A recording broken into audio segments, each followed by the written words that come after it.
નમસ્તે ગાઈઝ, આપણે જ્યાં વરસાદ હતો એટલે હમણાં જ કંઈ બહુ ઉતારી શકતા નહીં આપણે. આજ આપણે મોકો મળ્યો હે. આજ વર આપતો નથી જ આપણે, તોય આપણને મોકો મળ્યો હે આજ. તો આપણે જીરીક ઉતાર લઈએ, કૂવો જોઈ લઈએ કેટલો ભીરો છે.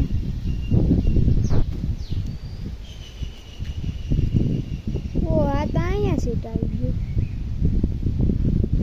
બધો બધો ભરાઈ ગયો. હમણાં પણ વરસાદ બહુ આવ્યો ને એટલે બેગ ગયો. અને આપણે આવ્યા હતા આપણી હીરો હોન્ડા લઈને, તો તમને ખબર જ છે અહીંયા રે આપણી હીરો હોન્ડા. હવે આપણે મારીએ અહીંયા બંધ, વાડી ડેલો કરી દીધો બંધ. તો હવે આપણે ભાઈ ગયા ઘેરે. તો બસ ગયા જાત કે ઓલી નિમિત નહીં.